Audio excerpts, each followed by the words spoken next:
In a land of myth and a time of magic, the destiny of a great kingdom rests on the shoulders of a young man. His name, Merlin.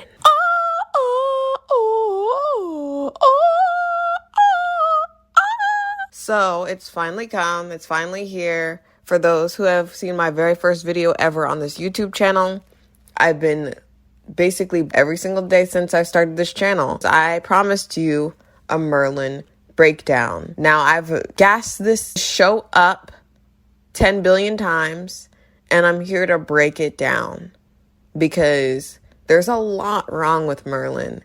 And as a writer, I hope in due time, after I'm done with the script for the show that I'm creating, hopefully I'll be able to make a better story from this, because has a lot of potential, Terrible pitfalls, terrible, awful, god dang pitfalls. Today we'll be discussing the first taste of Merlin, the TV show, BBC America, BBC TV show. It's an English TV show, aired on BBC originally. Very PG, like no blood, no sex, no nothing. If it had sex and blood, it would be better than Game of Thrones, hands down. Last month, we did the first taste for Sleepy Hollow. This month, we're doing Merlin. It's a long time coming. So, how we're going to do this, I'm going to break down each season, and I'm going to talk about each episode. If each episode that I do gets 1,000 likes on each of the videos. So you have to get this video to 1,000 likes in order for me to do season 1, episode 2. So we're going to start with the Dragon's Call, season 1, episode 1. And I'm going to talk about it. We're going to discuss it. We can discuss it in the comments. But I'm most definitely going to do each season separately for each video, because each season is legitimately jarring. Having gone back and watched it like 3 times, it's legitimately jarring. Like, what on earth were y'all thinking? I'm not going to rate it until the end of each season, and then I'm going to add up each thing and do a little math and something and maybe do a overall rating, okay? For those who know, I did a video on Cursed a long time ago, and I deleted it. I accidentally deleted it to where I couldn't get it back. Like, I thought I had a separate download, and I didn't. So that's gone forever. But for those who know what I said about Cursed, I literally compared it to Merlin, saying that Merlin was better than Cursed. However, again, like I said, Merlin does have issues. So without further ado, I'm not going to let you wait any longer. We're going to do this video, and we're going to talk about Merlin. So just a quick summary of Merlin before we get into the seasons and the episodes. It's basically about this boy who has to leave home or whatever and has to go to Camelot, which is a little strange because his mom basically says, he's got magic. Gaius, can you help him? Gaius is a family friend who also has magic. And he's also the nutsucker of King Uther Pendragon, who hates magic because he didn't read the fine print. And when he did read the fine print, he didn't care. He's a loser scum that no one should take seriously or care about. If anyone has empathy for Merlin or has empathy for Gaius or has empathy for any of these terrible people, because I'm letting you know right now that Merlin is god-awful. He's awful. He's one of the worst characters ever created. And I like that about him solely because it shows how you bowing to the patriarchy, you bowing to the monarchy will enlist this right or wrong in you that makes every decision you make terrible. Like, legitimately. People, like, okay, just to venture off for a second. Game of Thrones shows like good and bad people and whatnot, and how the world works and the kings and queens and all that and whatnot. But overall, they're mostly just people trying to get by. In Merlin, it legitimately shows you how a monarch, how a crown can be a dictatorship. And it's not like daisies and roses. It's terrible. It's awful. Uther Pendragon is one of the worst kings to ever be put on display in this show, to ever be put on display in media, ever. I'm letting you know right now, ever.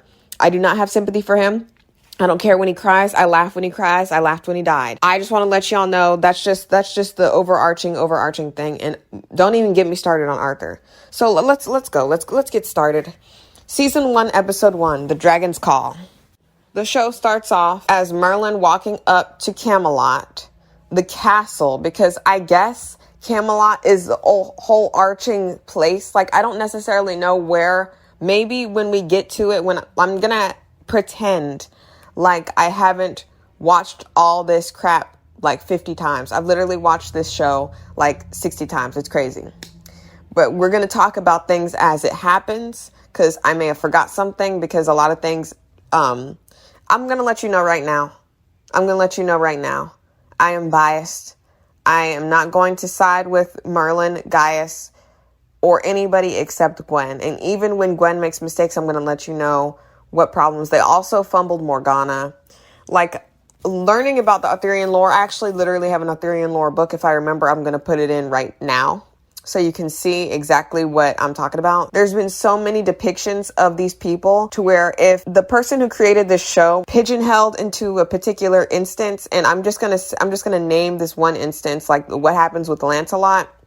It did not need to happen. It didn't need to happen because Lancelot and Gwen's relationship is only in certain depictions, and it could have done anything with this story, which is why I'm taking up the mantle and going to do like an R-rated version of the show, or M-rated version, because I feel like if there was more blood, more nudity, more actual sexuality when it came to the characters, I feel like it wouldn't have been put under the rug so much. Hopefully this video puts out Merlin so that people can see it and rewatch it right now. It's on Peacock. I watched it on Netflix and I watched it on BBC America when it came out new, as it was coming out. Legitimately, I was watching it as it was coming out.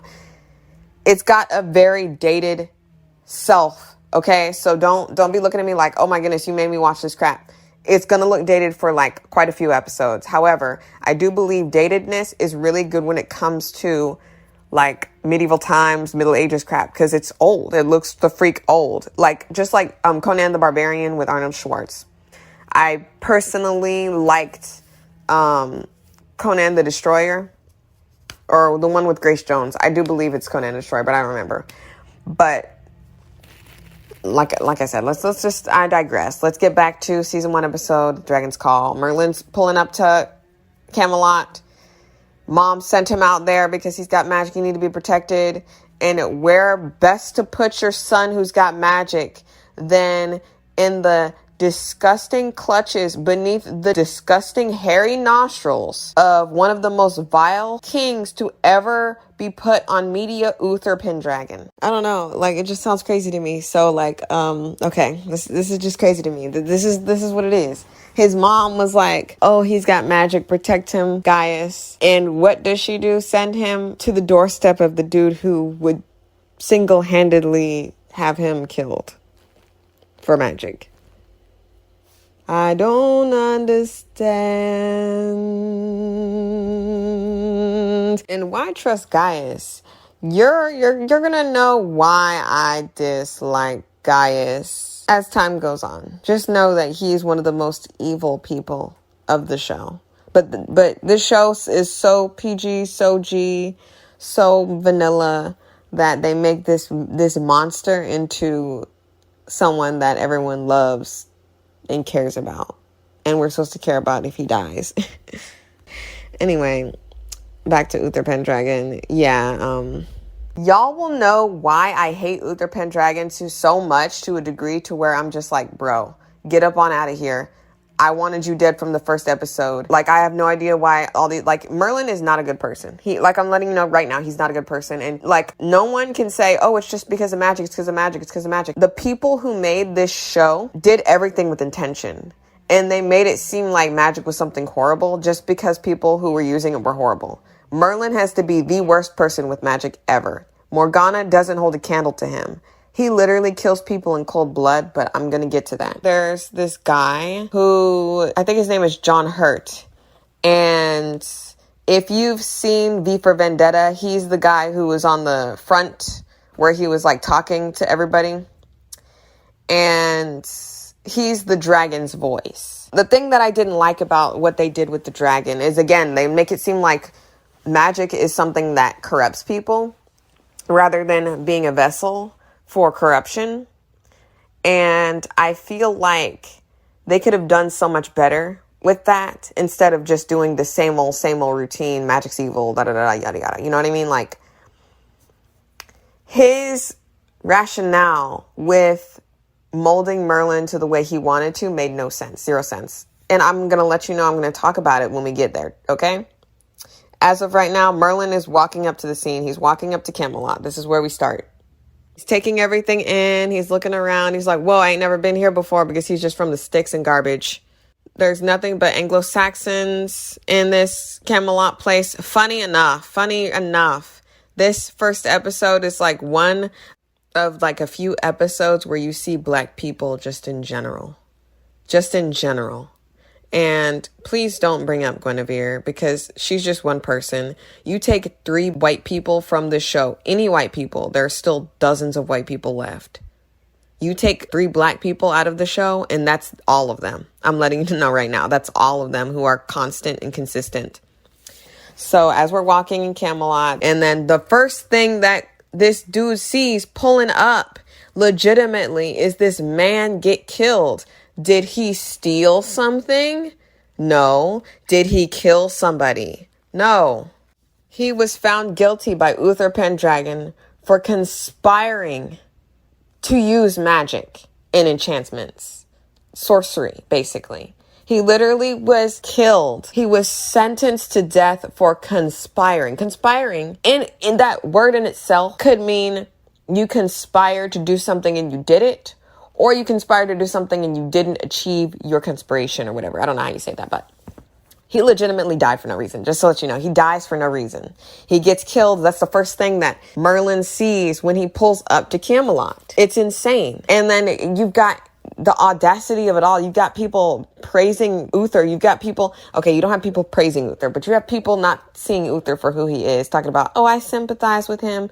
I don't care how much he cries. I don't care how much he misses his wife. He did that to himself. He's a monster.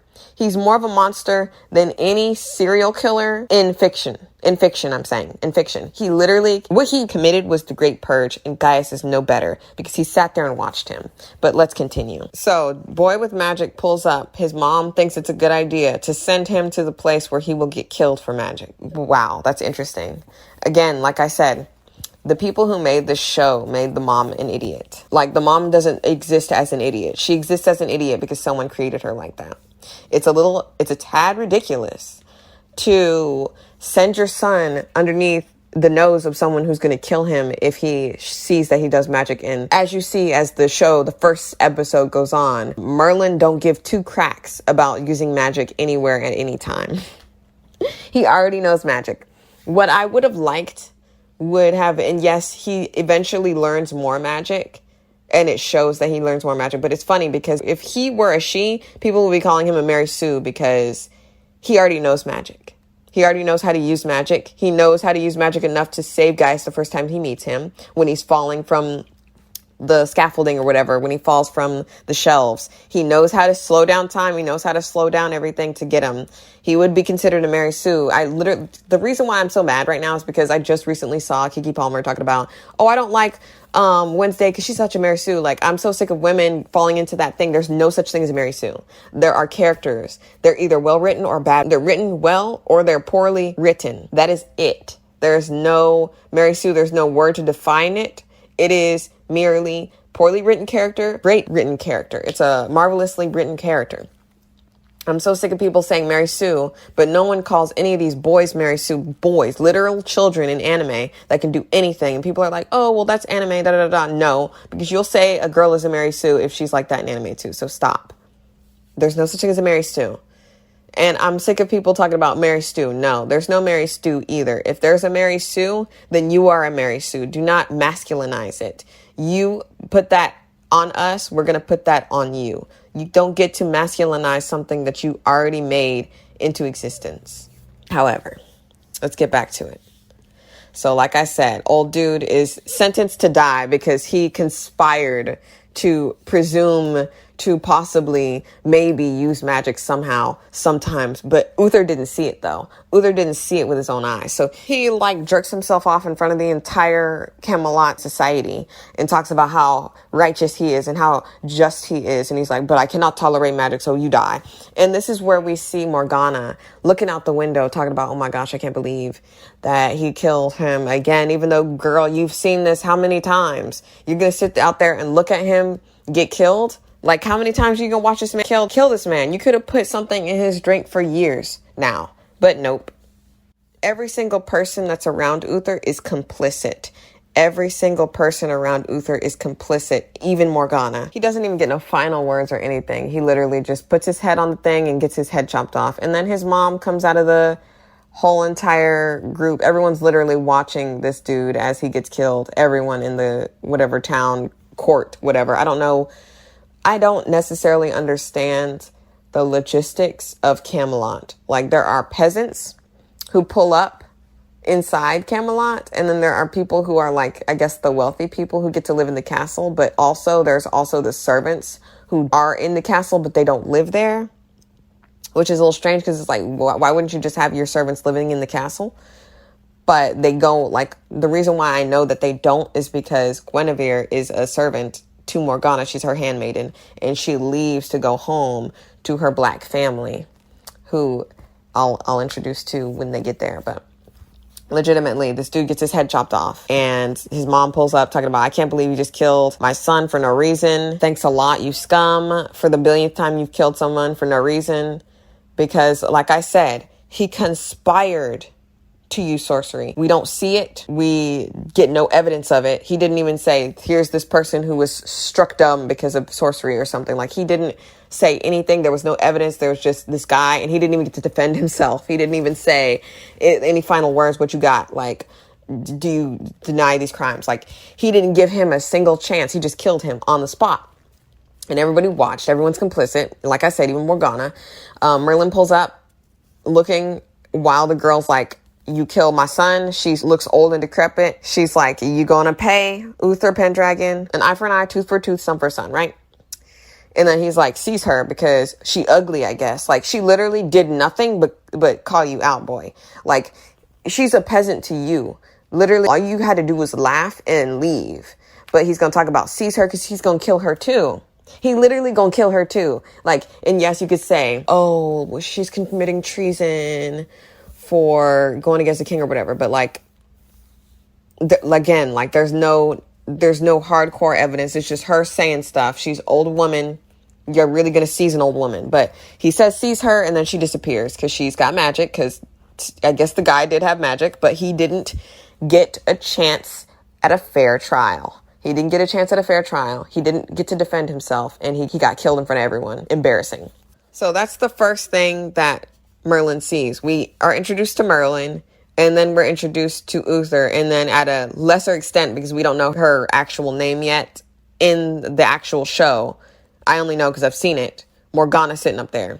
You'd think this would set her up to be like a main character, and for a while she is, and then she's a villain out of nowhere. Like, twist, turn, like she was Daenerys Stormborn of House Targaryen turned crazy before Daenerys Stormborn of House Targaryen turned crazy happened. And in an ironic twist, tons of people, not limited to Tywin Lannister, a bunch of people from Harry Potter were from this show as well. But I do believe they were on Merlin before they were on Game of Thrones. But don't quote me on that. I do believe that that's the case, but I know there's some people who were on here after Harry Potter, I do believe, but I can't remember. But like I said, the girl leaves, and then Morgana's like, oh, okay. And then everybody disperses after just seeing that man die. Like, everyone just disperses after seeing that man head get chopped off. So Merlin is walking his little idiot walk. I can't stand Merlin. And then he starts asking the guards, hey, do you know where Gaius is? Physician or whatever, the court physician, because he's got to go there because he's, again, like I said, family friend. He pulls up to the court physician. He's like, yeah, I got my backpack on, got my stupid walk. I can't stand Merlin. Again, before I go any further, I'm going to be dragging these characters for what they look like, for how they act, for whatever, all right? But I'm not talking about the actors or actresses. I personally know the difference between reality and fakeness. So I'm not here to drag anybody unless I specifically say, yeah, this actor or actress is pretty bad in real life. I don't know any of them in real life. I don't know their politics. I don't know nothing about them. I just know that they're really good in this show, and I hate them because they are so good at playing the character. But I am not going to say or condone any problems with the actors and actresses because I respect them. And I hope that you as my audience respect them as well. So let's continue. So Merlin goes to the court physician. He's got herbs and stuff. And I think it's really interesting how Uther knows that this dude knows magic and stuff. And he still keeps them as a court physician because he knows that he keeps people from getting sick and whatnot. And he sat there while everyone died. The Great Purge, by the way. So he's up there and he doesn't know that he's there. So, and then Gaius falls. And then Merlin uses slow time magic to move the whole bed that he's got. And he moves the bed to where he was so that like he could save him. Like, he knows magic already. He knows what to do. He's not, like, inequipped. And he's like, oh, how'd you do that? And he's like, oh, do what? He's like, I don't know what you're talking about. And he's like, how'd you do that? What's wrong with you, boy? And he's like, like, he's so dumb. Like, Gaius grills him, like, how do you know magic? Because in this world, you can't know magic unless you study magic. It's just like math. Can't know math unless you study math. But then there's these people who, mathematicians. There are magicians, basically sorcerer people who are born with it because their parents had it or because like it runs in their blood. And we'll find out that later down the line, one of his parents actually does know magic. And I personally can't remember if his mom ever did magic, but I believe that she could possibly know, but I'm not sure. So it's like, I think it's interesting how he's talking about how Gaius is talking about how it's impossible for him to know magic, even though Morgana knows magic, even though so many people like we've seen know magic and they don't talk about how they studied anything, but maybe that's just because he's an old loser. I hate Gaius. I want to let you know that I hate every person on the cast except Glenn. I don't hate Morgana, but she does make some dumb decisions, like dumb. Merlin is legitimately a bumbling idiot. He doesn't even know why he's there. He's like, oh, I have a letter. Here you go. And he just gives the letter from his mom to Gaius. Like, how old is this fool supposed to be, bro? How old is he supposed to be, like, for him to talk about, here's this letter. Why can't you just speak like you're quote-unquote young man? Like, I know he ain't 16. I know he ain't 18. Boy, look, 27 in face. I don't know. He's like, oh, yeah, I'm Merlin. He's like, who this son or whatever.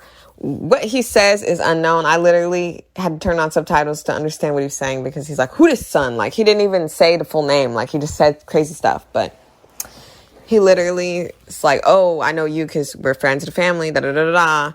And he's like, you're not supposed to be here till Tuesday or whatever. Wednesday, I can't remember. But he was like, yeah, it is Wednesday or Tuesday. And then Gaius just so happens to have a little tiny cubby for him to sleep in with a bed. Merlin was like, oh, you won't say anything about me using magic? He's like, nah, because I know that this homicidal maniac who just so happens to be born in the family that literally he colonized Camelot, by the way. He literally legitimately admits that he colonized Camelot. He colonized Camelot and said he was like going to destroy magic and whatnot. But he knows that Uther is going to kill him if he knows he's got magic. So he's like, oh no, your secret's safe from me because I like you. But if I didn't like you, I'd send you straight to the guards. Peace, homie. Literally, Gaius is like scum of the earth. So he thanks him for breaking the law and using magic for him because, like I said, Gaius is wholeheartedly one of the worst characters on the show. And I don't understand why there isn't more think pieces on Gaius. Because he is an example of like a Schmeagol type character to where he is like a coward and a sleazeball and scum. I don't care how nice he is to Merlin. He's only nice to Merlin because he, first of all, he knows his mom. Second of all, I don't know how deep that goes. You know what I mean? Like how, like this show could be so much better if it had actual stakes and actual, life things. Like Gaius could like have had a crush on his mom or something. I don't know. And it's horrible because it like victimizes her. because she's in a delicate position.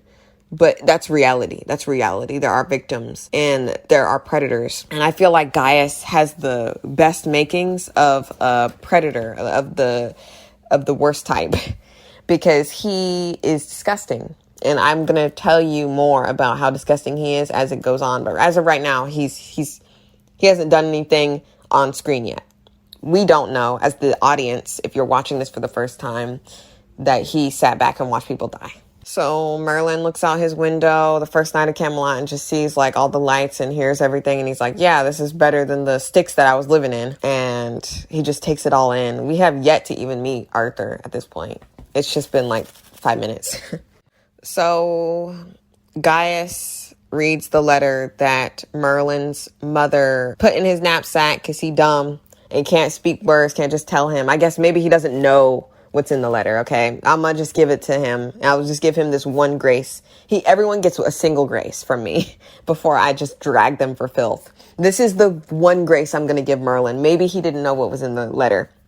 But basically the mom says, yeah, he's got magic. Protect him, even though you're in the place where...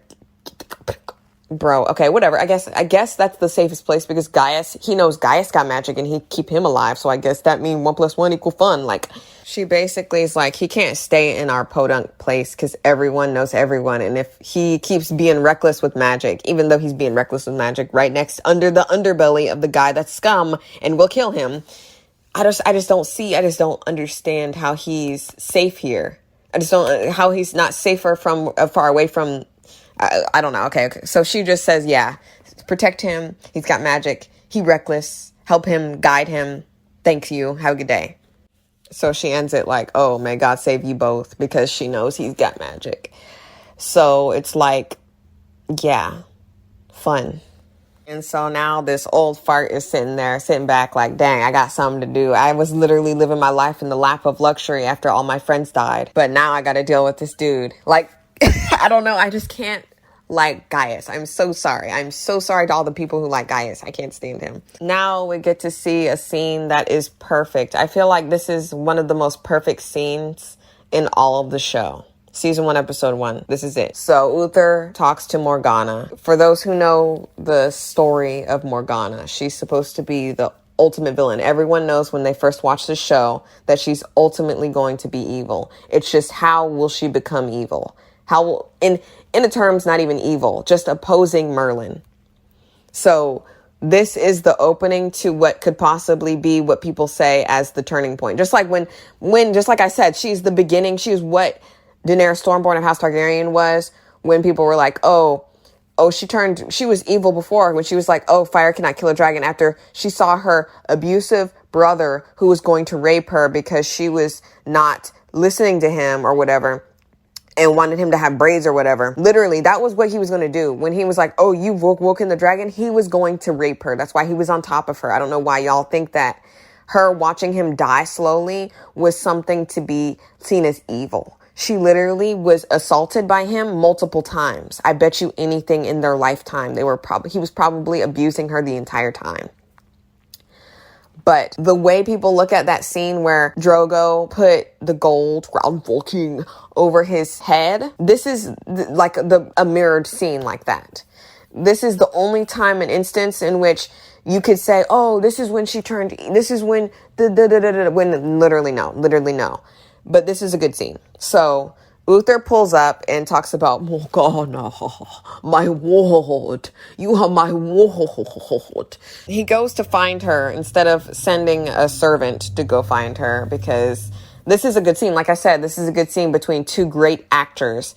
I believe she is one of the best actresses in Hollywood, and she doesn't get enough stuff. Like, literally, she was in Jurassic World and they had her get killed crazy. I don't see her in a lot of successful things. And I feel like the dude who plays Uther Pendragon is a brilliant actor. I hate him so much. He does such a great job at not being sympathetic. Like I said, if you feel sympathy for Uther Pendragon, I'm looking at you sideways, because there is absolutely no way to feel like this dude literally committed genocide. It's just like, oh, poor Hitler. Oh, would you kill baby Hitler? Yeah. Anyway, so she's like, I'm not going to the feast because I just saw some man die. And I don't understand how you can sit there and eat after you just saw this man die for no reason. He's like, oh, okay. So she feels empathy for the mom because she lost a son. And he's like, oh, it was justice. And she's like, bro, you didn't even have no evidence against him. What are you talking about? And then this is when we learn that 20 years ago is when the Great Purge happened, because he says, oh, you weren't around 20 years ago when I saw that everything was horrible, 20 years ago, which means Arthur is 20 years old, because that's when he used magic to create Arthur. And we're going to learn that later. But yeah.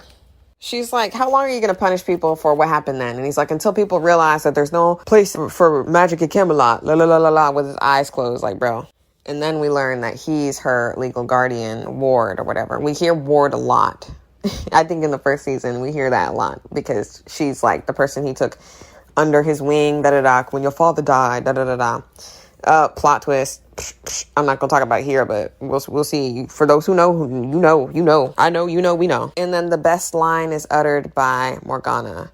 The more ruthless you are, the more enemies you'll create. I literally liked that because it shows literally throughout this whole season is literally that. It's literally that. Which made me think, like I said, it made me think that Morgana was going to be a very good character, and they just fumbled her because they fumble every woman character known to man. They fumble Daenerys Stormborn. They fumble everyone. Every woman they fumble. They somehow can make good men characters sometimes because, like I said, I feel like everyone was a fumble in this show. Everyone was a fumble. I don't know if there was like a writer's strike happening because it's happened multiple times in history, but this show's writing was terrible for a while. And I'll tell you when it gets bad, because right now it's fine. It's fine. Right now, this second, it's fine because it's showing that Uther is bad. Morgana is sympathetic. Merlin is dumb. Gaius is complacent. It literally shows his complacency, and it does not give room for us to feel bad for any of them. But later on down the line, they make it to where you have to choose a side, and they make it really easy for people to start sliding into the sympathetic side for them when no one should feel sympathy for any of these people. And not a single soul. Not a single soul. I'm letting you know right now, not a single soul. Please do not feel sympathy for any of them. While Morgana is pouting and crying about how people are dying and whatnot, no action is being taken. And yes, you could say, yeah, she can't do nothing. She can't do much. But like I said, she could have poisoned him. She could have did anything way back when. No one's going to know. No one would have known. And I'm not going to spoil the rest of the thing. I'm just going to continue with season 1, episode 1. So basically, this episode is mostly about the mother getting revenge. So what she does is there's this singer that has been brought to Camelot, the best singer in the world or whatever. It's a woman, white Anglo-Saxon woman, but she's summoned to the court because she's got a beautiful voice or whatever. I personally thought that she was going to be like a mermaid. That would have been cool. But nah, she's not. She's just a regular person. So the mom is getting revenge, the one who lost the son in the beginning of the episode. And she legitimately kills this girl. She kills her dead. And that's why people are like, oh, magic is horrible, because it's like while she's trying to avenge her son, she's killing other people. And it wouldn't be as terrible as if she just kind of I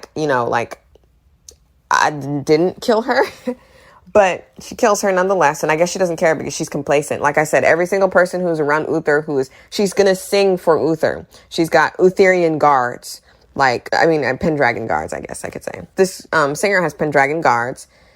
She's complacent in the cog that keeps getting people killed because of magic. It's literally discrimination. And I guess that's why she doesn't care about killing this girl, even though she's essentially innocent. She's essentially innocent, okay? But like I said, she's complacent. Everyone's complacent. If you feed the king food, you are complacent. But she kills this woman, cold blood dead. And then she takes her body. She takes, not her body, but she takes her face and changes her face to look like her. And I do believe that this girl is the same girl with makeup, but I'm not sure. Don't quote me on that, but she looks very similar to her. When she changes to her, she looks like her. So I do believe that it was the same actress who played the mom and the girl who sings. But again, don't quote me on that. I'm not sure. So in mirrors, she looks the same. She looks like what she used to look like. But to everyone else looking at her, she looks like the singer. So she's on her way to Camelot to kill Uther's son because she said a son for a son, which is gross to me because, like I said, these are essentially people who are innocent, essentially, but they are not, like, everyone's complicit. Arthur's complicit. Merlin's complicit. But if she really wanted to take revenge, she would kill Uther. And I feel like a lot of people just dance, hop, skip, and jump over that fact that all you have to do is kill Uther, and that would not be a problem. But there's so many obstacles that stop people from, words alone will stop people from killing Uther. Not even morals, just words alone will stop. Like, oh, he's not ready to, like, you'll hear that a lot. You'll hear that a lot when people say, what's the matter of killing this dude that's killing everyone? Oh, you're just as bad as him. That is the one thing that I will never like about this show. They literally, legitimately will say that if you kill a tyrant who has killed millions and will kill millions more if you keep alive, you are just as bad as if you have all those blood on your hands. You have those blood on your hands if you were complicit. Like I said, these people are complicit and they're almost as bad as them. But you get this sense, like I said, that the writers are terrible. Whoever wrote that to be that is terrible.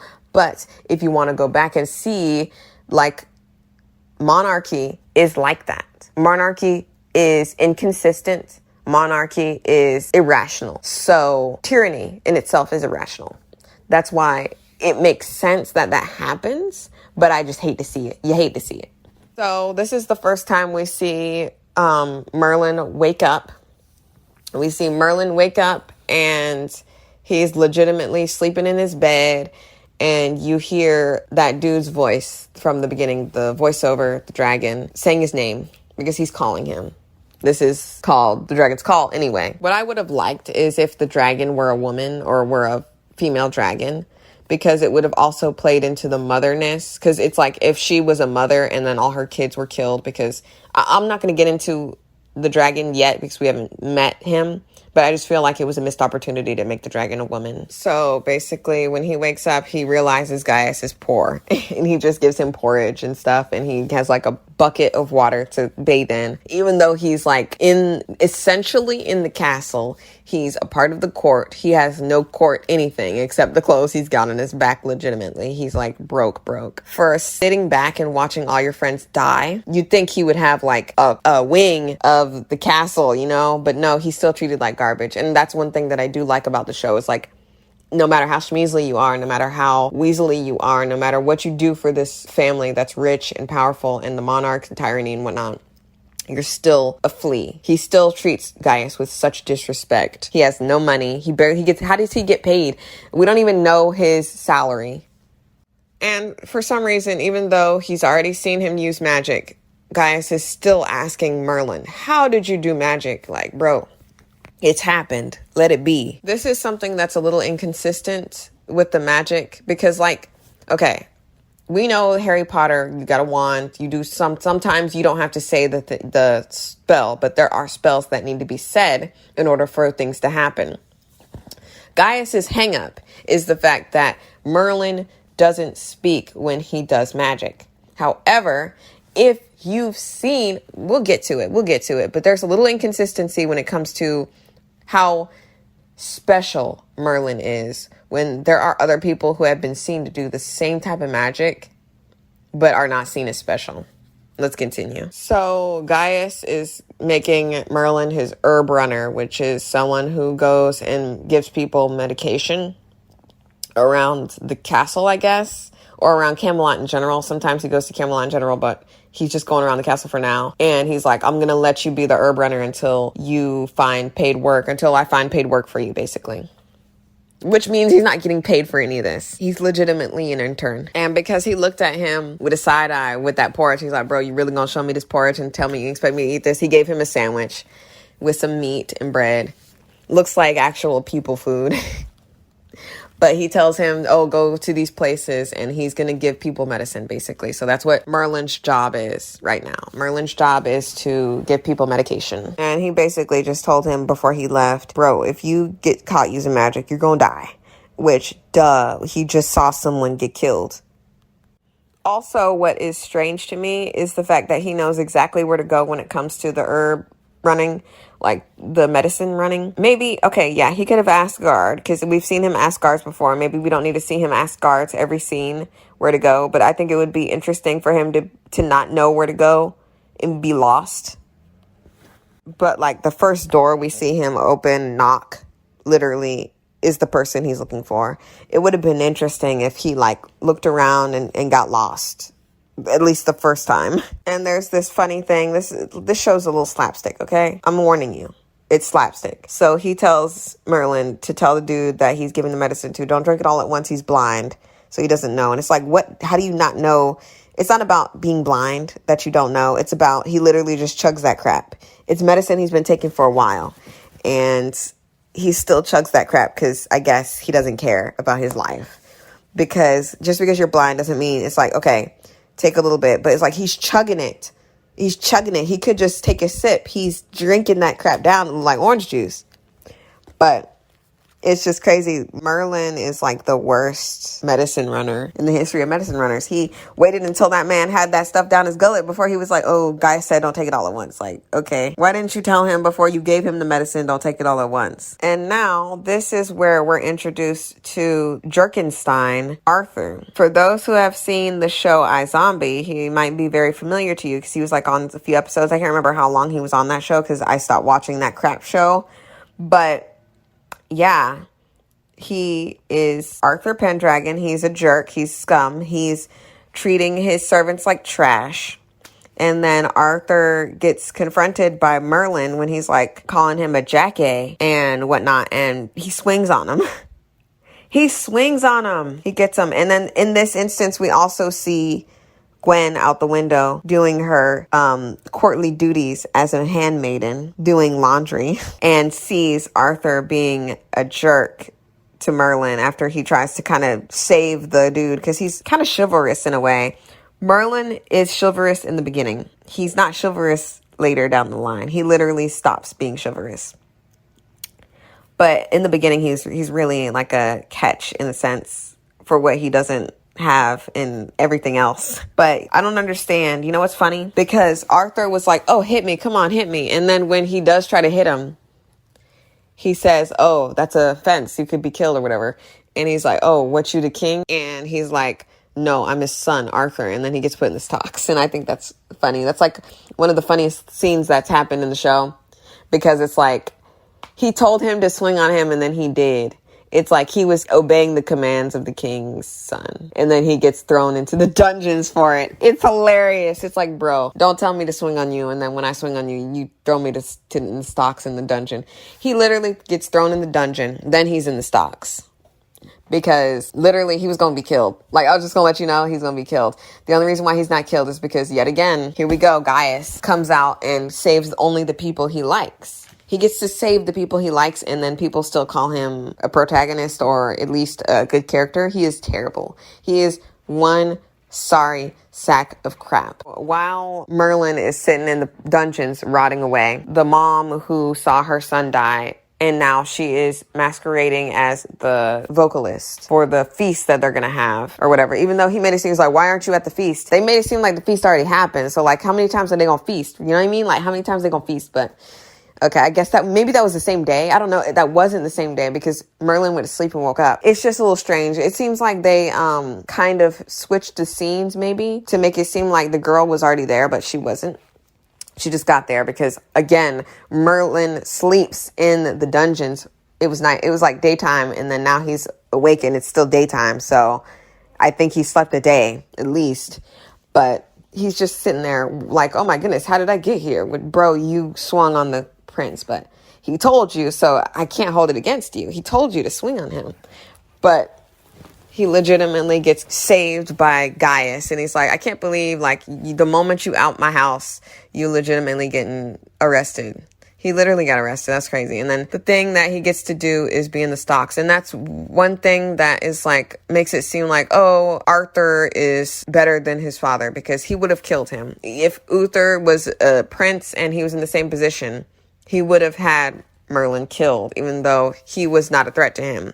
Like, yeah, eventually, like, he could grow older and kill him maybe or whatever, or do better at it. He was swinging on him with a fist, and he has no muscles at all. So Arthur didn't see him as a threat, and he put him in the stocks. Had he had a knife, had he had any other weapon, I'm certain he would have killed him anyway. But Arthur is not a kind person because he spared life. Let's get that out of the way. He is a more kinder person than his father because he didn't kill him. But that, like, if the bar is an HE double hockey stick, we still there. It's still hot. Still real hot, okay? So just these little instances of Arthur not killing people because that's where the bar is set just makes people think that he's some great person. He's not.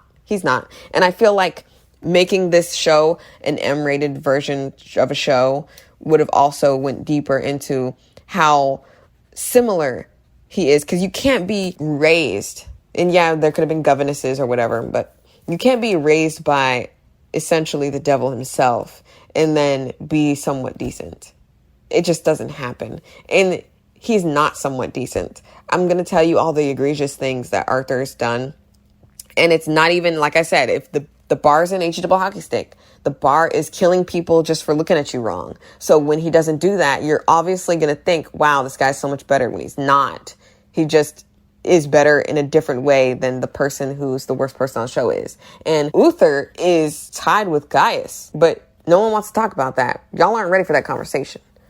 Anyway, Merlin's in the stocks getting thrown rotten food by little children and people, and Gaius is just laughing like it's funny. Like, bro, he literally didn't do nothing. Like, I'm really gonna go on a limb here and just like die on the hill of Merlin did nothing wrong in this instant. There's plenty of wrong to go around when it comes to what he does in the future, but right now I stand by him. And so does Gwen. And Gwen pulls up to him at the stocks, and this is when Gwendolyn, the Gwen and Merlin ship, occurs because she's nice to him. Legitimately, I think it's crazy how a woman cannot be nice to a man without someone saying, you effing. Like, I don't understand why they made it seem like Gwen was in love with him when she could just feel like it was a nice thing to see someone put Arthur, or try to put Arthur in his place. But they know each other now. Officially, they meet. So Gaius is like berating him like, bro, what you doing? Your mother asked me to look after you, and I would have been like, you doing a terrible job, bro. How you gonna send him out to people that he don't know the face of? How is he supposed to know? Yeah, that guy was blind. And he was like, oh, that guy's blind. But like, how does he know how's he supposed to know where these herbs are supposed to be going? Why don't you just teach him how to make the medicine, and then you take your happy self and go deliver that crap. Mr. freaking sit back and watch everybody die. Then Gaius like freaking sucks his ego talking about, hey, oh, I haven't seen something like of this magic in forever. You need incantations and magic, and you've never studied. And bro, how many times are you gonna like be in awe of this? Like, this is like gonna be the third time. And then Merlin says the big thing that was like the only thing he's ever said smart in this whole thing. Like, what's the point of me having magic and being special if I can't use it? And he's like, that's the problem. Like, we've got to figure out what you can do. And then Merlin was like, did you ever study magic? And Gaius gives him this non-answer talking about, oh, Uther banned magic. And then when Merlin asks why Uther bans magic, this shows his alignment right now. He's chaotic evil. At best, he's neutral evil. He's on the evil spectrum, okay? He's on the evil spectrum, and he legitimately tells Merlin that, oh, people were using it for the wrong reasons back then, when legitimately everybody was doing the same thing they were doing. What happened is what we'll talk about later. I've already discussed it, but I'm not going to go too deep into things that haven't happened yet. Oh, I'm going to try not to. And then he starts going into he even killed all the dragons, which how you kill a dragon when you human? The thing that I don't understand about what people have done in fantasy is how dragons are either these whimsical things that are trash, or these all growing beasts that are like nukes with no brain or anything. I feel like the best thing that Merlin does is the dragons, except not all of them, because some of them are horrible, but the main dragon that we discussed, the main dragon that Merlin eventually goes for guidance, is the one that Uther spared. And that's why I think it should have been a woman, because it would have like kind of been like a motherhood type situation, but it's a male. He's a male and he's gross, and I feel like she could have been the same way, but like, I don't know. The way that he is later, the topsy-turvy crap that he plays, it would have looked worse on a woman because women are expected in fiction to be irrational and ridiculous. I think it's crazy because his explanation for Uther keeping the last dragon is as an example of what no one even knows it's down there. How do you imprison a dragon? We need a prequel to this show to see the Great Purge because obviously y'all don't understand what that means. He legitimately committed genocide by the thousands, men, women, and children.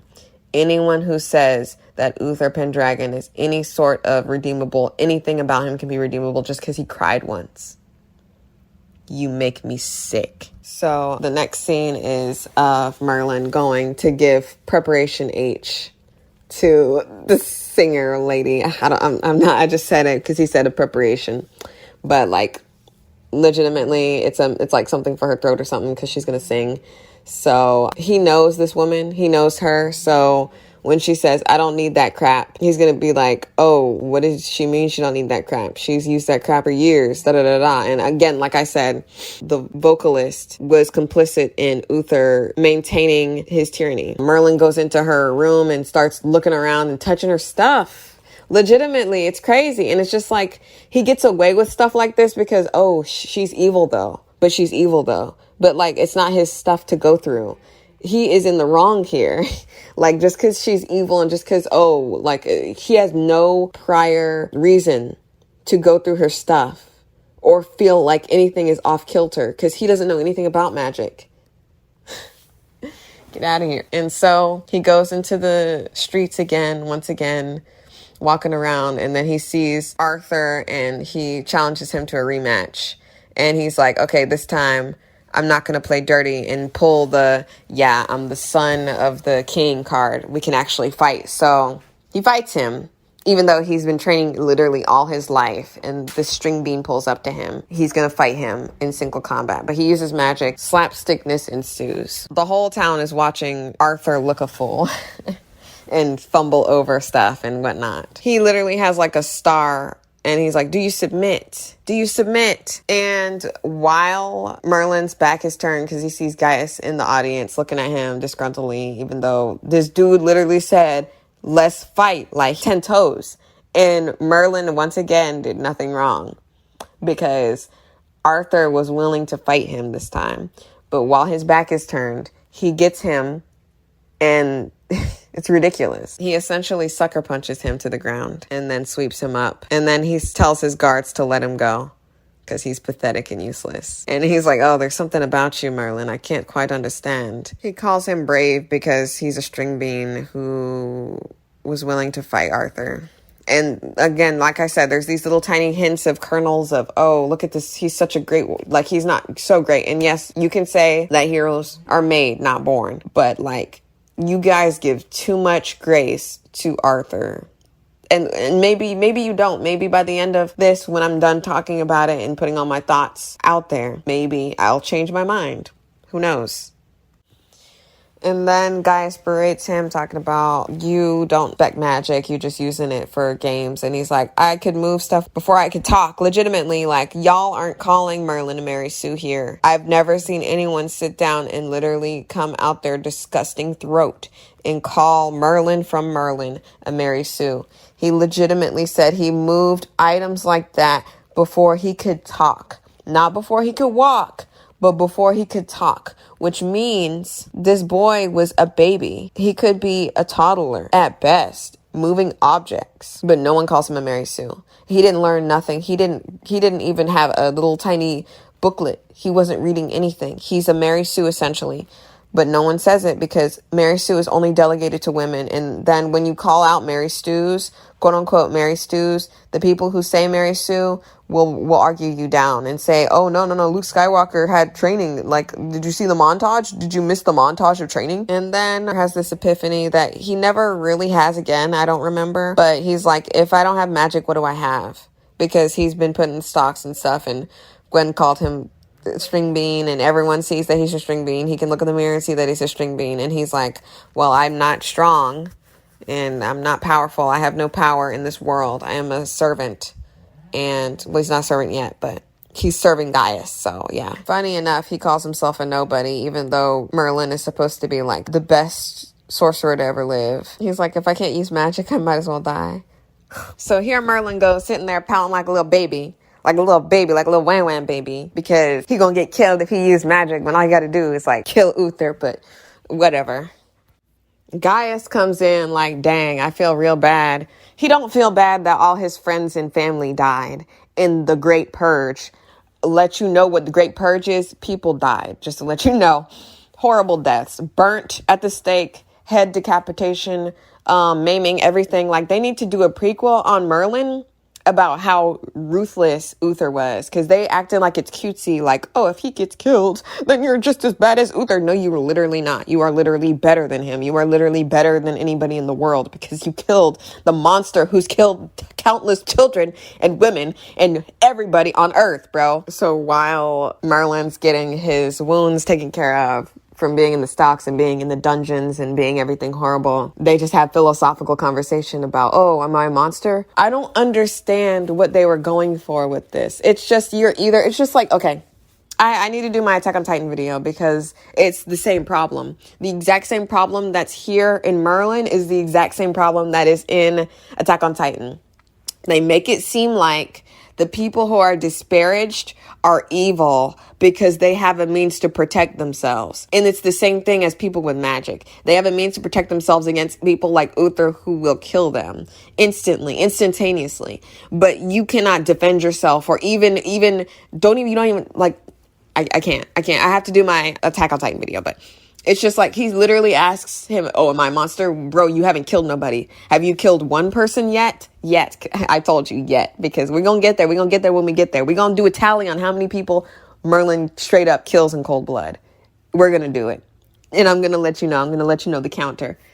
As of right now, Merlin's not a monster. So Gaius gives Merlin some Molly or something. He gives us something for the pain or whatever. He just put something in. He's like, here you go for the pain. God boy sitting here with his thoughts, shirtless. This is like the one time you'll ever see Merlin shirtless. And then here we go. If there were like an M-rated version of Merlin, or like an R-rated version of Merlin, Uther would literally be a rapist. I'm certain he would be a rapist. I'm certain that there's a kind of an underhanded thing of how he's somebody's father. I'm not going to, like, I don't remember if I said, because it's been like so long. This is like 2 hours right now. I got to like condense this, but in the next scene, Uther is talking to the woman who is pretending to be the woman who is the singer. She is the mother of the son who got killed in the beginning of the episode. Remember, eye for an eye, son for a son, two for whatever, the whole thing. So she's literally like plotting her revenge.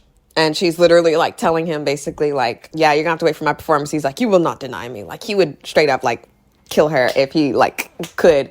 If he didn't want to hear her sing, he would kill her, because he's just like that ruthless. He's just that terrible. Anyone, like I said, I'm going to say this countless times. I'm going to say this like forever.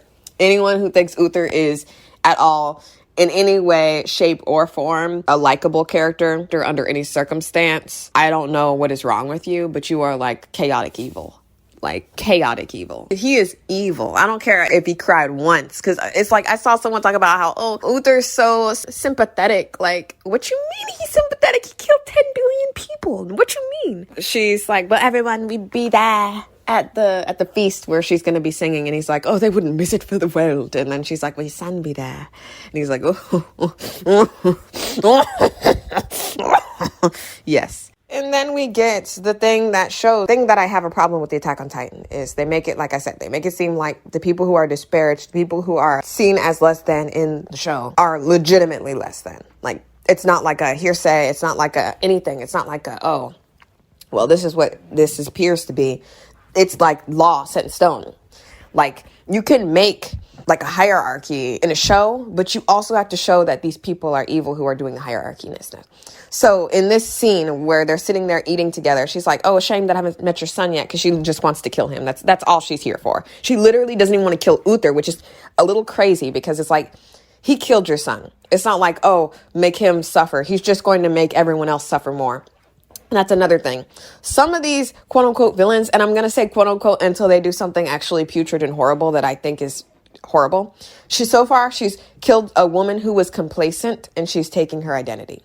That's what she's done in the name of her son, who she saw get killed in cold blood for conspiring to do magic. Morgana says, oh, he did magic, but no, we didn't see him do it. And he didn't have any way to defend himself. He didn't say, I didn't do it. He didn't get to say, I didn't do it, or did. He didn't get to say nothing. He didn't get no last words. He got killed instantly for conspiring, because that's what Uther said. Uther didn't say for using magic in my face. He literally said for conspiring, which means he may or may not have done it. He may have conspired to do it. Anywho, Uther's sitting there eating a freaking strawberry that's humongous, mind you.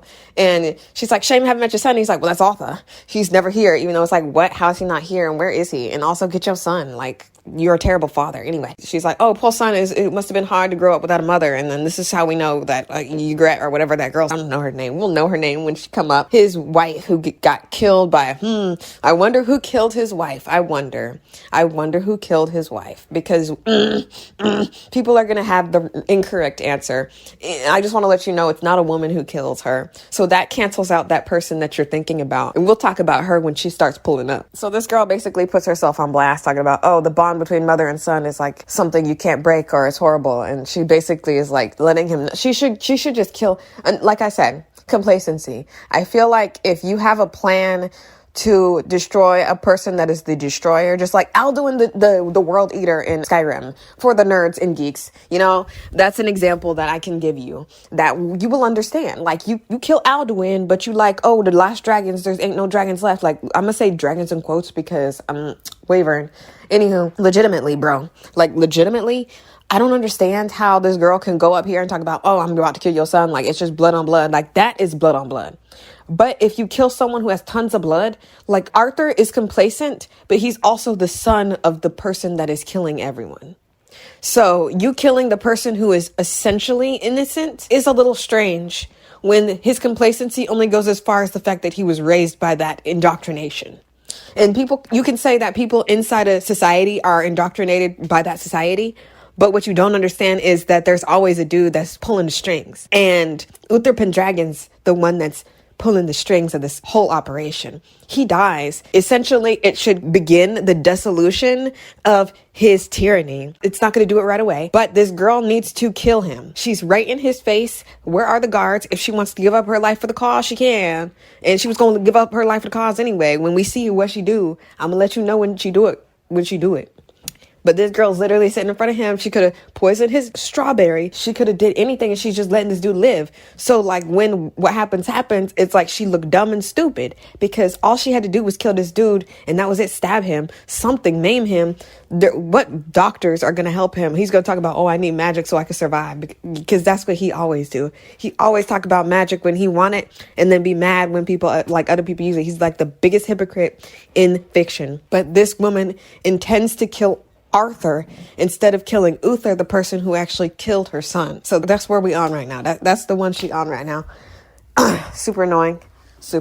She has ample opportunity. This man all but sleeps with this woman. She had ample opportunity to kill him, and she's talking about eye for eye, tooth for tooth, son for a son. And that's all cool and all for like a hymn. That's cool for a hymn or a poem, but it is not cool for if you're trying to actually start a revolution and let's continue. So in the end of their conversation, Uther's like, no, it's too late to replace Arthur's mom because he's like freaking goddamn 20. But she's like, yeah, well, shy. And then they sit there and just like look at each other and oogle. Like I said, if this was a R-rated version of Merlin, we'd be seeing cheeks getting clapped. I'm sorry. Like he all but like the sensualness of this conversation and the way that she looks at him and the way that he looks at her, it's like it's implied. And like I said, this is a show made for kids. There's no blood till like season 3 or something. There's barely any kissing. There's like every time people kiss, it looks like they've never kissed somebody in their life. Like it's shameful. Next scene, Merlin is asleep for like the 5th time in this episode. I don't even realize how much that boy went to sleep. He went to sleep like 4 times already. How many days went by? Anyway, you hear the dragon's call at last. It's funny. I feel like it would have been better if the dragon was a woman, because this first episode is all about mothers and losing a son and stuff. So it's like the dragon doesn't even talk really much about the dragons that were with him before Uther massacred his family and his friends. and his race. I wonder what that sounds like. Sounds like genocide. But anywho, yes, the dragon's call finally happens in this episode, even though it would have been nice to have the dragon be a woman. Or a mother, at least, at the very least. Like, or parent at all in general. He could have talked about, oh, I had a son, or Uthor killed my son. That would have actually made what happens with the dragon make more sense. But anyway, yeah, I mean, I guess, like, you could just say, oh, yeah, I don't want my race to be obliterated. Yeah. So the next scene has Merlin being called by the dragon in his sleep. He wakes up. Sneaks past, guy is sleeping in the living room, kitchen, everything, dining room. Hovel this man has. I just don't understand how having a hovel in the castle. Okay, let's say hovel in the castle is a good enough reward for sitting back and letting the king, who wasn't the king, he was a usurper, because he took Camelot. His own words, not mine. He stole Camelot from whoever was there. Whoever was chilling, colonized Camelot, and then like claimed it as his own kingdom. Just sitting there, literally like chilling back, and then you got a hovel in the castle. Like, cool. Anyway, Merlin sneaks past using magic every step of the way. Using magic every step of the way to get through, and gets to the dungeons, and then goes below the dungeons, and we're gonna see these dungeons a lot. So let's just say we're gonna see this twisty, windy staircase a lot. And I don't know how Merlin knows how to get there. Maybe magic. But maybe he goes down there with a torch. And he's just like, okay, let me go see this dragon that I ain't never seen before. And like, okay, dude.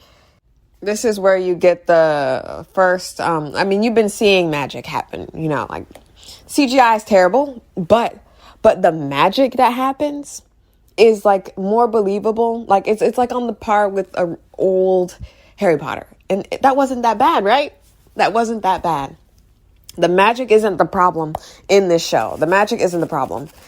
What is the problem is the CGI of everything else that you can think of. So the dragon, I just want to let you know. The dragon looks like the best thing you're going to see, because you see it a lot. A lot, that I would say. But the dragon is somehow, I don't know how Uther got a big old humongous dragon and put it inside a little cave that is in a small place, where I don't understand how he could have got that dude in there. I don't understand. Have no clue. But we're just supposed to accept it. So he talks to the dragon.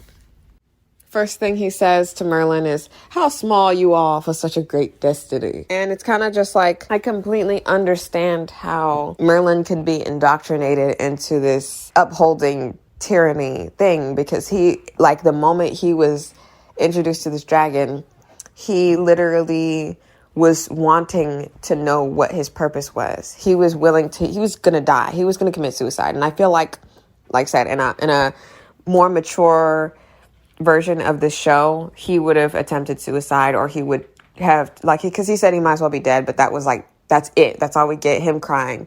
And it's just like, it kind of sounds like teen angst instead of actual suicidal thoughts. And I feel like that's like a human thing. Like, some people feel like that sometimes. They feel like it's a hopeless situation. And it's especially hopeless when there's a genocidal maniac, homicidal maniac running a kingdom, and he feels like he doesn't belong there. But now, instead of thinking that everybody who is like him belongs, he's going to be one of the arbiters of who belongs and who doesn't, including the people who are like him. So he's basically like a sellout.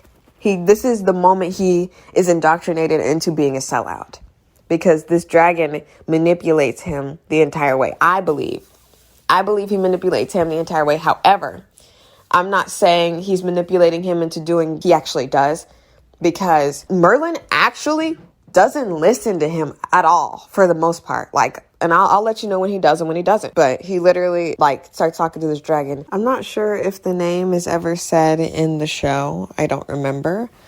But online research tells me his name is Kilgharrah. Kilgharrah. So that's his name. and gets like information. He's basically like the like Wade from Kim Possible type situation where he's just like telling him what he got to do and stuff. Like he all but giving him quests to complete. He's kind of like the guy that he helps with the quests that he gets from the outside world, but you know what I mean.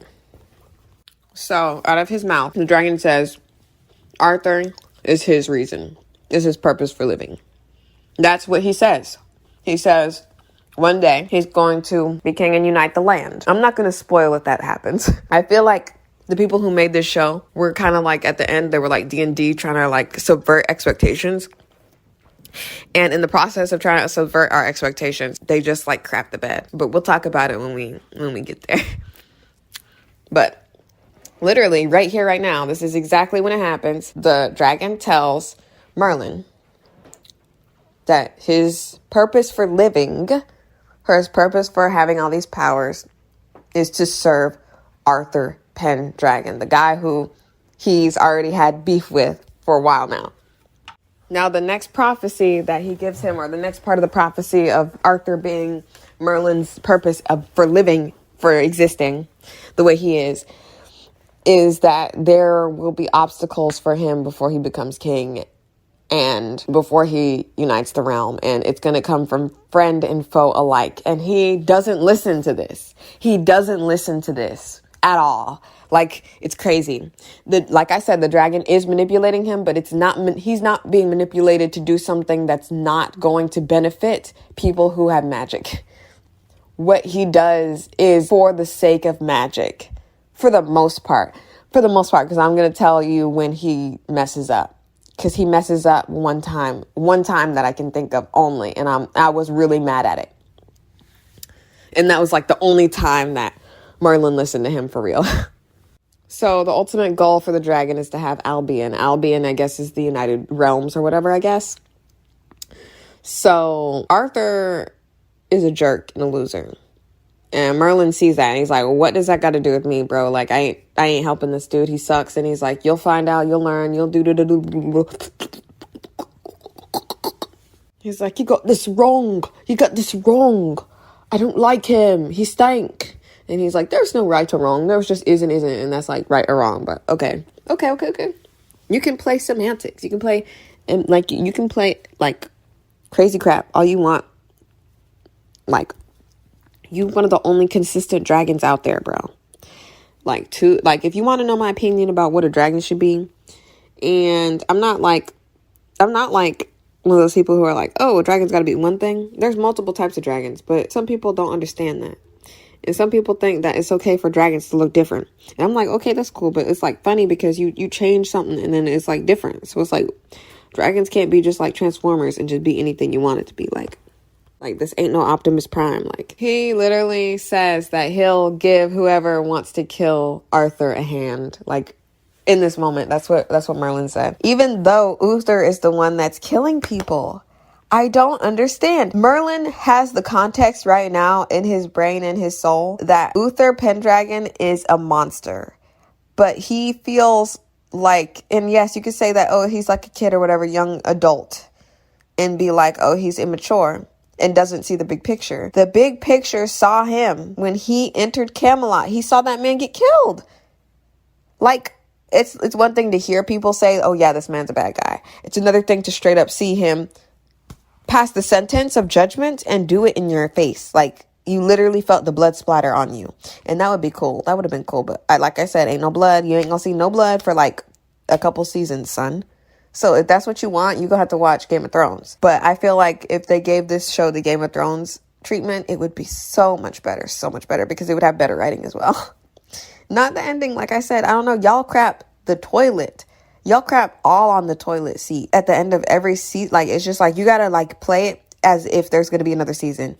You got to make it make sense. Even if you know that that's the finale, you keep going as if there's going to be another season, especially because at the end of this whole entire show, they could have kept on going, because I don't know if I would consider it a spoiler, because it's literally like something like it's a 1,000+ year old myth. Like, Arthurian lore has become Arthurian lore, which means there's multiple things, multiple aspects of it. There's not just one story to be told. There's not just one type of timeline. It's kind of like the Spider-Verse, except they all exist separately. But the dragon's like, it's your destiny to help him. And he's like, nah, F him. And yes, F him, because Arthur's trash. But you know what? If you're going to kill anybody, why would you kill the dude who hasn't killed anyone? The one that actually spared your life. Even though he was a jerk, like, he's a jerk. I will never take that away from Arthur. You can have that for the rest of your life, son. For the rest of your life. But legitimately, his father's scum. Scum in countless times. I'm going to make a tally of how many times Merlin kills someone in cold blood, not by self-defense, okay? Not by self-defense. It will be cold, pure cold blood on his hands. And I will be doing a tally every time they could have killed Uther. So we're at 5 right now. As of right now, we're at 5 times they could have killed this man, and like probably would have got away. Like maybe 3 of those times they would have died, but for the cause, bro, for the cause. So the dragon flies off and leaves Merlin with that, basically with the, oh yeah, do that. See you later. And it's crazy because he's chained, but he's inside this big old cave. It just makes no sense. Literally makes no sense. He had to use magic to keep this dude in here. It makes no sense. All right, so a little more lore coming in. Merlin's back in his bed by magic, I guess. He woke up and Gaius comes in talking about your room looked like trash. He literally acts like a teenager. I feel like if they lowered the age of Merlin, it would make more sense how he acts. But looking at this dude that looks 30 years old, and then thinking that he's like a young adult is kind of like not it, chief. But legitimately, he's like, you got to clean it without magic. And then I need you to go get me some herbs. Like I said, he's a herb runner. And he also has to give a tincture to Morgana because this is the first time we hear that she suffers from night terrors. And it's because, well, I don't want to spoil it, but if you know about Morgana's myth just a little bit, you know why. And there Merlin goes off again to do an intern's job.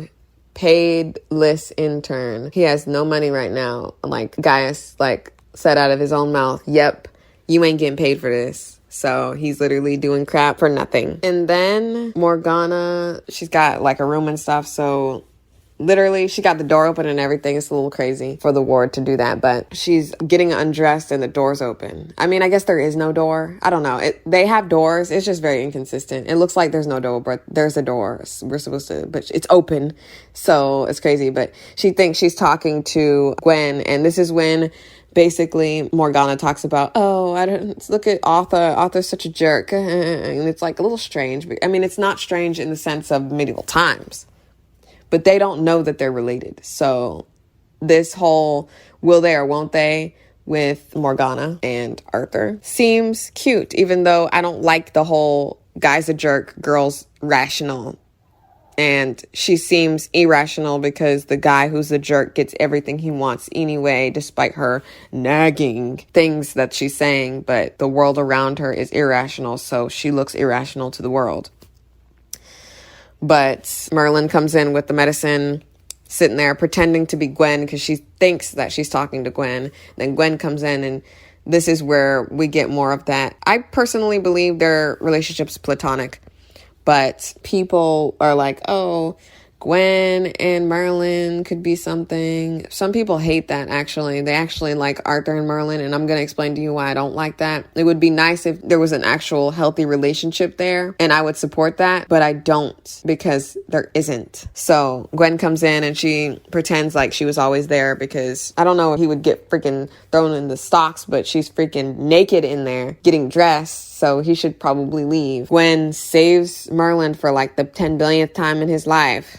So far. So we're back at that woman that's pretending to be the woman that's the singer. She has like a handmaiden who brings her fruit, and nothing's wrong with her. She's not doing anything wrong. She's just complacent in the life she's lived in because she's a handmaiden and most certainly indebted to the king.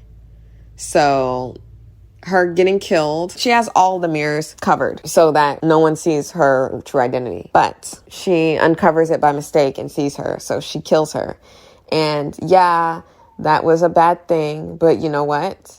Shut up. Like, she's on a mission. I stand her. Like, I stand her. She can kill her. She done saw her. She should have left when she was supposed to. But now everybody's in the dining hall. This is the only one of the only times. Okay, there's multiple times, but this is one of the only times. More often than not, you will not see black people just walking around straight up. Like, have some black people in the court right now. This is the first time. There's like 3 more times, and then that's it. And then it's just, if you see a black person, it's Gwen's family. But literally, Morgana comes downstairs looking a little busted, but it's just like, okay, this is medieval times. It's not going to be the greatest, and that's fine. Overall, costume design for Merlin, pretty good. I would say pretty good. It would be nice to know, again, like I think I've discussed before, how their government works. The people that stand around Uther all the time, they're just wearing armor that looks like they're a knight.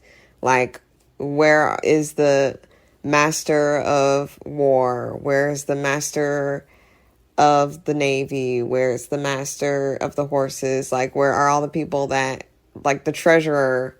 Like, later down the line, we get to see his brother come in and help Arthur after Uther's death, but, like, spoiler, doesn't happen soon enough. It does not happen soon enough. So don't even worry about it. But she's got a cool colored dress. It's like red. And we see Arthur oogling at his half sister or whatever. And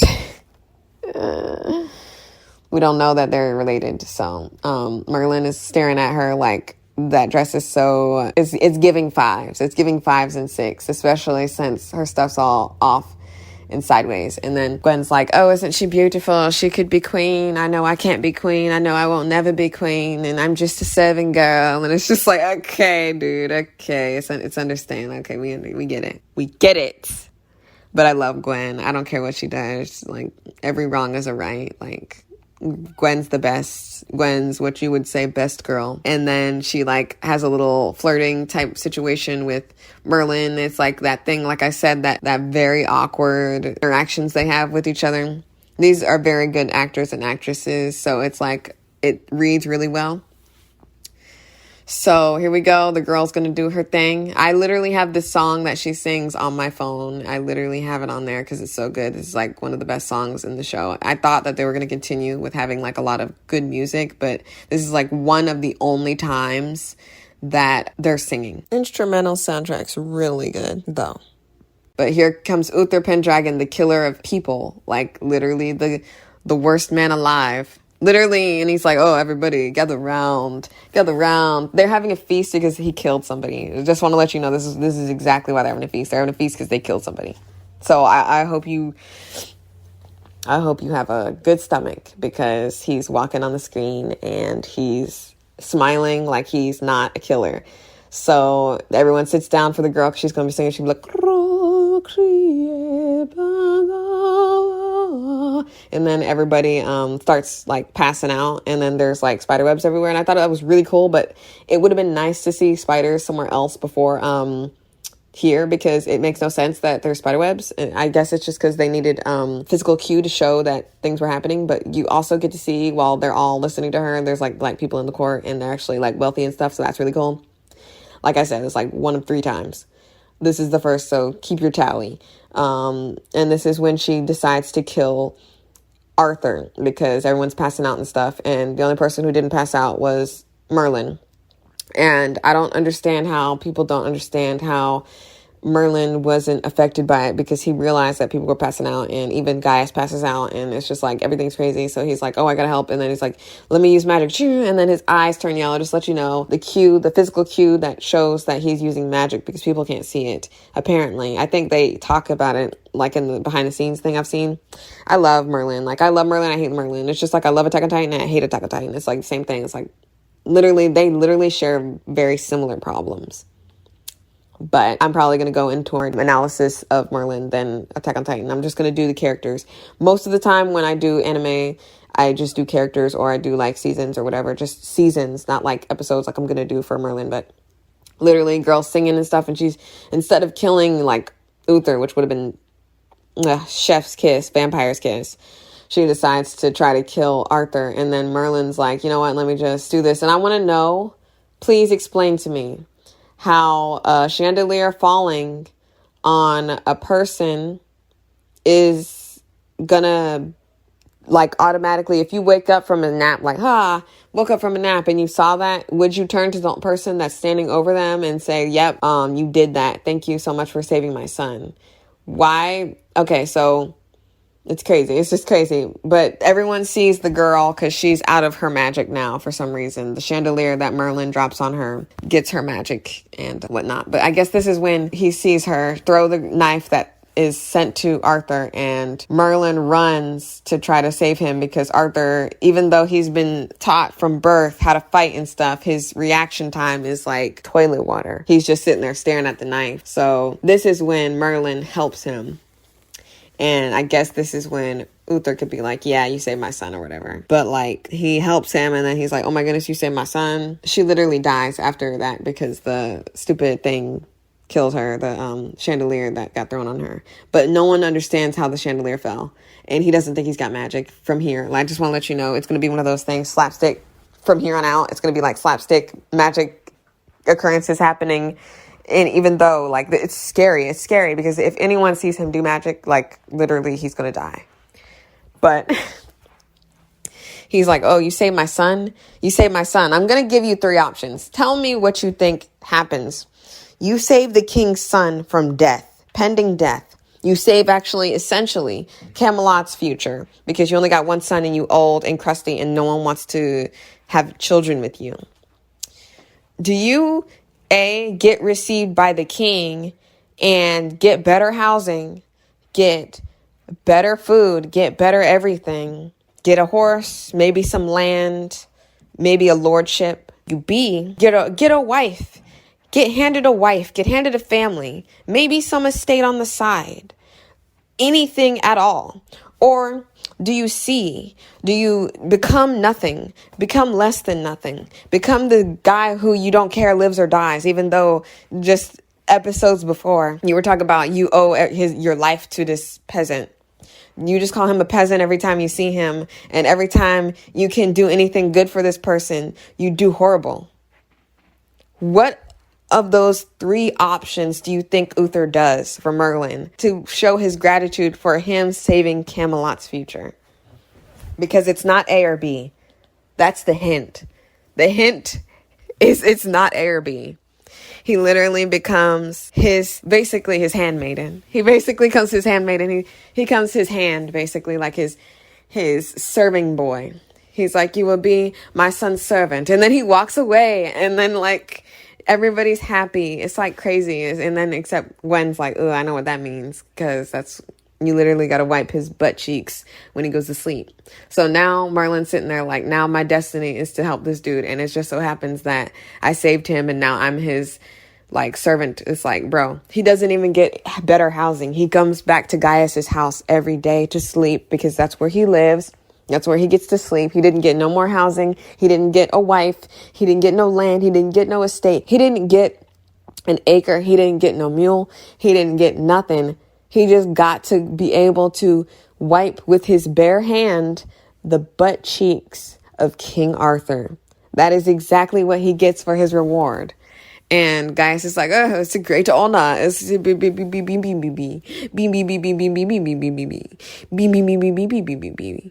then he's like, okay, for your reward for being complacent in this cycle of tyranny, you get my book of spells. So you get to practice now. You get to practice spells and read stuff, because now that you're the king's son's servant, you have to know more spells to protect him.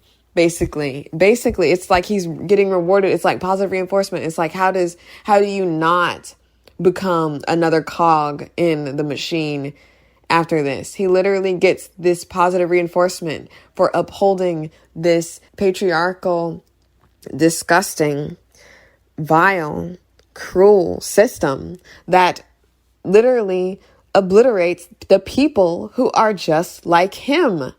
He is one of the in people. He's like an informant. He's scum. And now he's looking around everywhere like everything's different. Nothing's different, dude. Nothing's different. Everything is the same. So basically, that's the end of the show. The next episode is pretty funny, I would say. It's pretty funny to me. But we're going to end it here.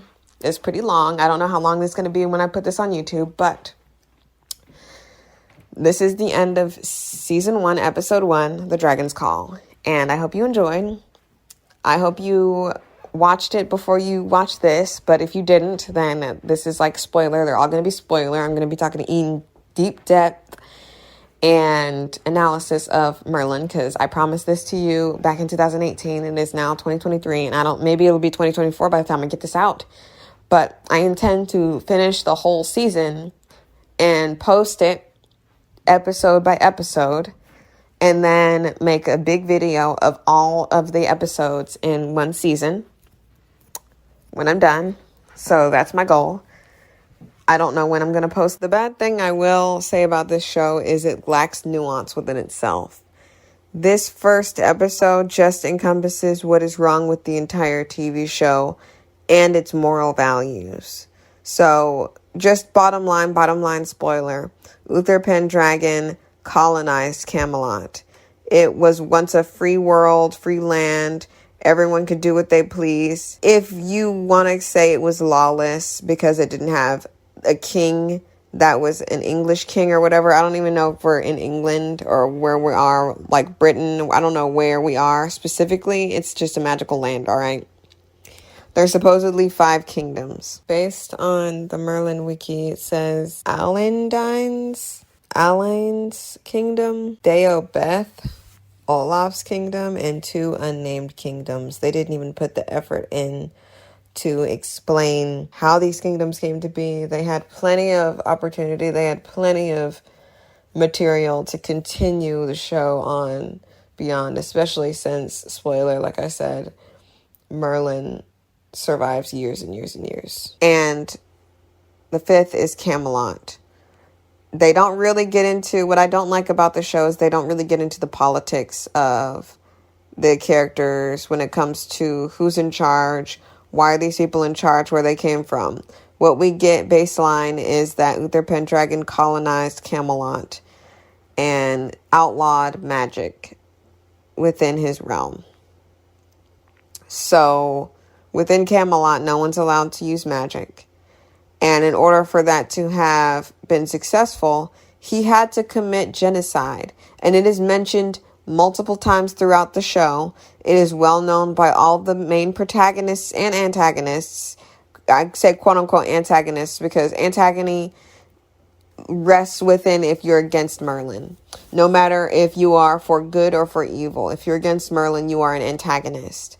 Even though Merlin within himself is an antagonist to his own people. He is natural born magic, which is something that only the druids have. They are a minority class. And it's very interesting that they're a minority class and they're all Anglo. But the color blindness kind of goes away. It kind of just becomes all white people. And then there's Gwen's family. Basically, borderline, okay?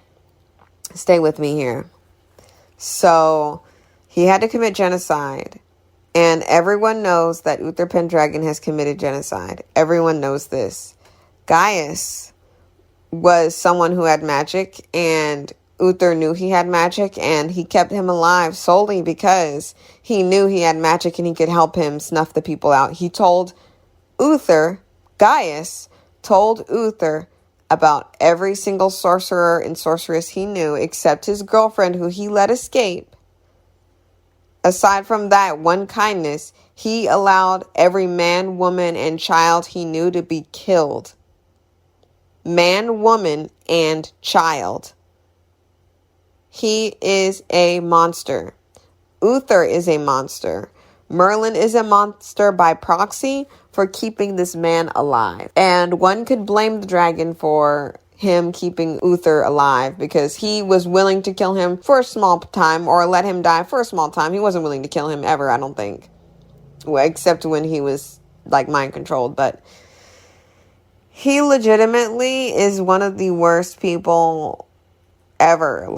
And every episode is just the plot fighting back to make it seem like every person with magic is evil. Any person who feels wronged being killed, a genocide being brought upon them, they're saying that people who are against a person who commits genocide is just as evil as the person who committed the genocide.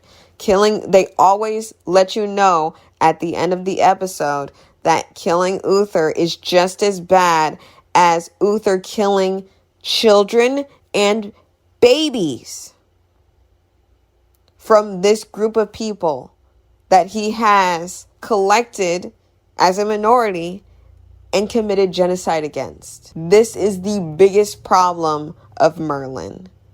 Its morals are completely out of whack. And if one were to watch this and not understand how the world works and how this is actually like at a baseline, you could give the excuse that this is how it really works in the real world. But I just don't see enough nuance happening. And I also don't like how Morgana was written middle to end of the show. If this video gets 1,000 likes, I'll do season 1, episode 2, and we can continue. But that's basically what I have to say about this. It's very, like I said, like the morals are wishy-washy, don't make no sense. You literally have to turn off your brain when stuff like that happens for Merlin. Like, I really hate that. And it's one thing, yeah, you can't just kill the big baddie. Like, it would be great if the Batman killed the Joker. But, like, funny enough, they did that in the Arkham games. But, he didn't kill him, technically. He killed himself. But, like, just actions that were taken regardless. All I know is, like I said, almost every episode is dedicated to letting you know that if you are against a person who is genocidal and you kill that person, you're just as bad as them, when that is not true. That is not the case at all whatsoever. And I hope everyone knows that. And I really hope if you watch this show, you don't take anything like that away from it, because that's exactly what it's pushing. Whether that was their intention or not, that is what you're pushing, and you pushed it every episode. And you could have figured this out. Like I said, I'm writing my own screenplay, and hopefully I can snip up all the problems that is in there. There can be problems that are existing in real life. You can have like someone be a hypocrite. You can have Uther be a hypocrite, but you cannot have Uther be a hypocrite and then posture him as someone that is aligned with the heroes.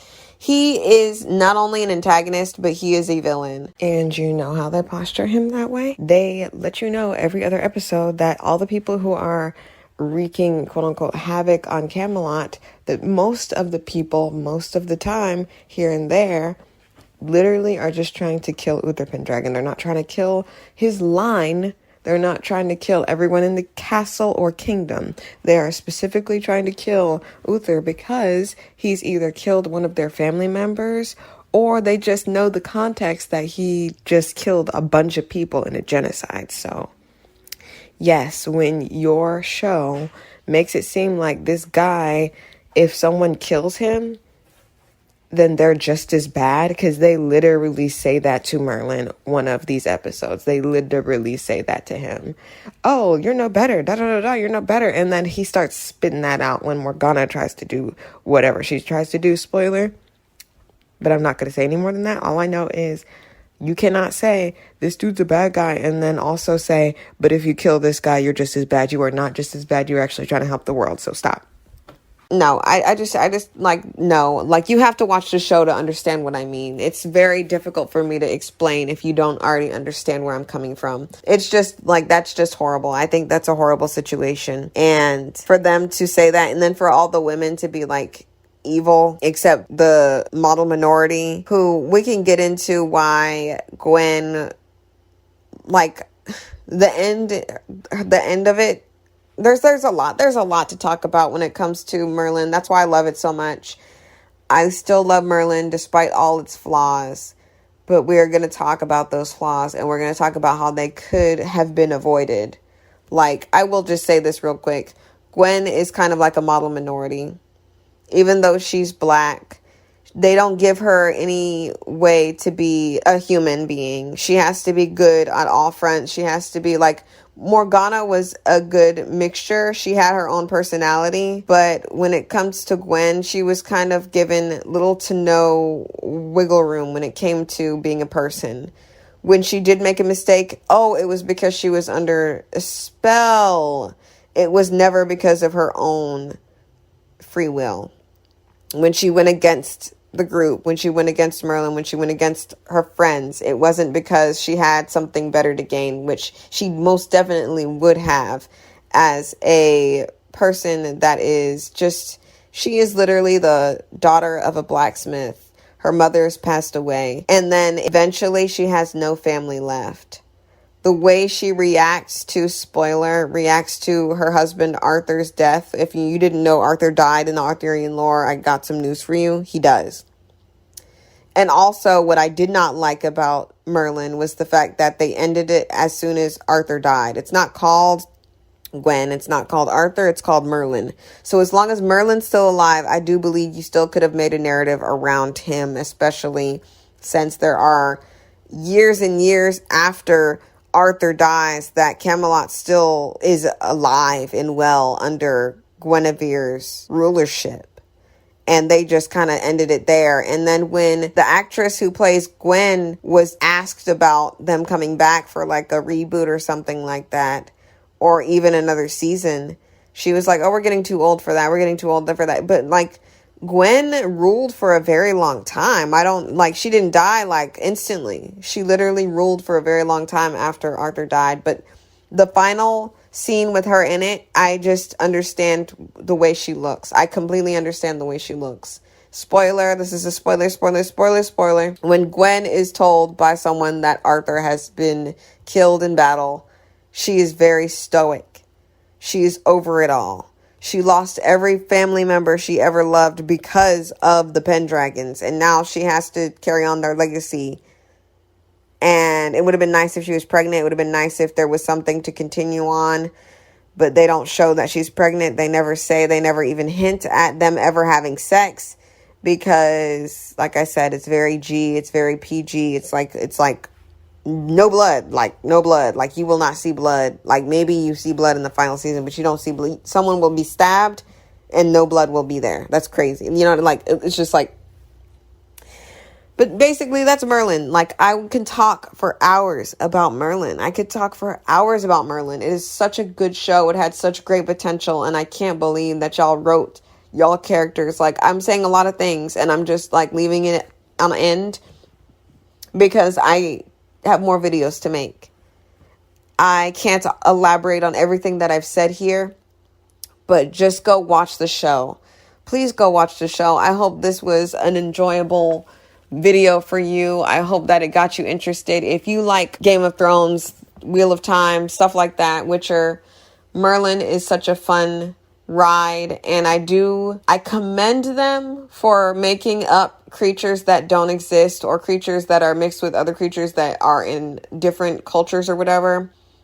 But I don't like the fact that they just are like, that's a Uxbaga, and it's just like some crazy looking thing. Like, cool and all, but like when things start looking like aliens, it's kind of like, oh my gosh, bro. Like, make a deer with a unicorn horn or something that is recognizable, okay? Because there's a few creatures that are not recognizable that look crazy, and like I said, CGI, very dated. Don't be mad at me when you see the CGI, because it is really dated. It's really horrible. Like, I think there was better CGI in that movie, Cats versus Dogs, or Cat and Dogs. And that was one of my favorite movies from a long time ago. But yeah, this is where we end this. I'm done. Hope you guys enjoyed. Subscribe, like, share. If you'd like to see Merlin, it is no longer on Netflix as it once was. It is on Peacock for like a year. It's going to be, I think it's on Fever or something, or Fiverr or whatever it's called. Like, you got to find it. Find it. It's really good. It was on BBC America. It originally aired on BBC America. It's like a very, very, very family-oriented show. So like I said, there's not going to be much cursing. There's like no cursing. There's like no blood until like season 3. It's still a little strange how they do what is good and what is bad, because they always make it out to seem like you're bad for wanting to stop Uther from being a monster, but you're good if you uphold that monster. And that is what I don't like about Merlin.